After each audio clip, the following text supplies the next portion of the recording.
कल्याण मुरबाड नगर माळशेज या भागांना जोडणारा अत्यंत महत्त्वाचा राष्ट्रीय महामार्ग क्रमांक 61 आहे। ज्यावरचं उल्हास नदीवरचं हे रायते ब्रिज आहे। गेल्या 2 दिवसापासून या ठिकाणी आणि अगोदरसुद्धा मोठ्या प्रमाणामध्ये पाणी वाहून गेलेलं आहे। दरवर्षाची समस्या आहे। फार मोठा भिस्त गोंगडा हा प्रश्न उभा आहे। आज आपण पाहणी करण्यासाठी आलेले आहात। काय कार्यवाही सध्या सुरू आहे?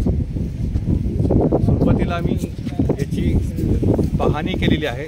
प्राथमिकदर्शी हा पूल जो आहे त्याला असं काही फार मेजर काही डॅमेज पूरहानी वगैरे अशी काही पाण्यामुळे पावसाळ्याच्या पाण्यामुळे झालेली आहे अशी दिसून येत नाही। मी आणि तहसीलदार साहेबांनी सकाळी संयुक्त पाहणी केलेली आहे। संयुक्त पाहणीमध्ये जे काही वरचं रेलिंग आहे ते पावसाच्या पाण्याने ते डॅमेज झालेलं दिसतंय आणि सुरुवातीला जे काही भरावाचे आहेत मातीचे भराव ब्रिजच्या अगोदर ते भराव काही प्रमाणात वाहून गेल्याचं दिसून येत आहे। त्याची डागडुजी आता आपण कॉन्क्रीटीकरणाने करत आहोत। तसेच आपलं पुलावरचं रेलिंग आहे त्याची दुरुस्तीही आता प्रगतीपथावर चालू आहे। लवकरात लवकर हा पूल सुरू करण्याचे आमचे प्रयत्न आहेत। तत्पूर्वी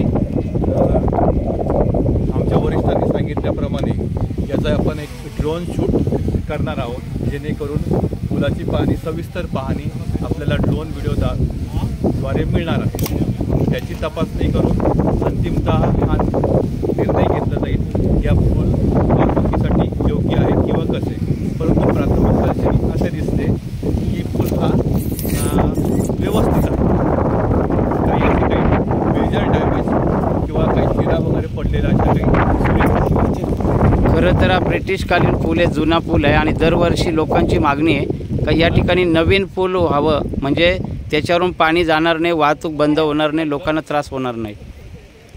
सध्या आता 5वा मैल ते मुरबाड याचं आपलं चौपदरीकरणाचं काम मंजूर असून प्रगतीपथावर आहे। तर या रायता पुलासाठी चौपदरीकरणाचा मोठा पूल हा प्रस्तावित आहे। कल्याणकडने येताना डाव्या बाजूस तो हा पूल बांधला जाणार असून म्हणजे त्याप्रमाणे ते आपले नवीन पूल तयार करण्यात येईल। साधारणतः 1 ते 1.5 वर्षामध्ये आपला नवीन पूल बांधून तयार होईल। या राष्ट्रीय महामार्गावर प्रत्येक ठिकाणी म्हणजे सध्या काम सुरू आहे, पण बऱ्याच ठिकाणी मोठ्या प्रमाणामध्ये खड्डे बुजलेले आहेत। एकदा खड्डे बुजवले का ते परत पडतात, अनेक मोठ्या प्रकारामध्ये अपघात होतात। काय उपाय नाही सध्या आपल्याकडे? नाही, सध्या खड्डे भरण्याचं कंटिन्यू काम आमच्या कंत्राटदारामार्फत चालू आहे आणि लवकरच आम्ही DLC आणि PQCचं कामही पूर्ण करणार आहोत। पावसाचा जोर कमी झाल्यावर लवकरच काम करण्यात येईल। खड्डे सातत्याने पाऊस सुरू असल्यामुळं खड्डे हे आपले पडत आहेत, तर ते आपल्या संबंधित ठेकेदाराकडनं वेळोवेळी ते खड्ड्यांचं जे काही भरण्याची व्यवस्था आपण करत आहोत आणि ती कारवाई करत आहोत। परंतु पावसाचं प्रमाण इतकं जास्त या भागामध्ये तर लगेच दुसऱ्या दिवशी खड्डा जो काही भरलेला खड्डा आहे तो परत नवीन खड्डा तयार होतो, तर ते परत त्या खड्ड्याचं दुरुस्ती करून त्याचं रेक्टिफिकेशन काम त्वरित या कंत्राटदारामार्फत केले जाते। आता वाहतूक सुरू व्हायला किती वेळ लागेल तरी? ड्रोन सर्वेची पाहणी केल्यानंतर जर सर्व हे पुलाचे जेवढे काही हे आहेत स्ट्रक्चरल गोष्टी आहेत त्या जर व्यवस्थित आम्हाला दिसल्या तर सुरुवातीला आपण 2 व्हीलरची जी आहे 2 व्हीलर 1 तासाभरासाठी आपण 2 व्हीलरची वाहतूक सुरू करूया।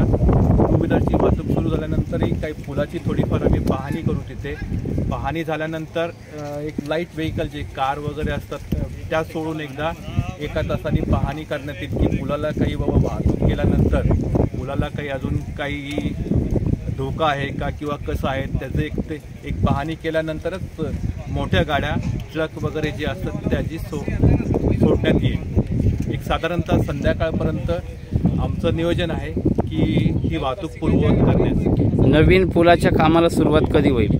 नवीन पुलात आता पावसाळा चालू असल्यामुळे साधारणतः गणपती विसर्जन झाल्यानंतर नवीन पुलांचे बांधकाम हाती घेण्यात येतात। आपल्या नदीच्या पाण्याची पातळी आणि पुलाच्या जवळची जी पातळी आहे त्या पातळीचं निरीक्षण करून जर आम्हाला बांधकामास योग्य वातावरण मिळाले तर आम्ही गणपतीनंतर नवीन पुलाचं बांधकाम सुरू करू। या नॅशनल हायवेचं काम खूप मंद गतीने सुरू आहे।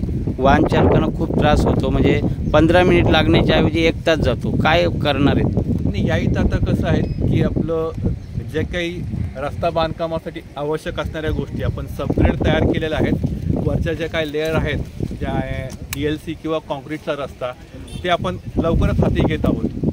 जर पावसाने आपल्याला उघडीप दिली तर एका बाजूचा रस्ता आपण पूर्णही करून टाकू आपण गणपतीच्या आसपास. जेवढं आपण हे केलेलं आहे, एक साधारणतः कुठलं गाव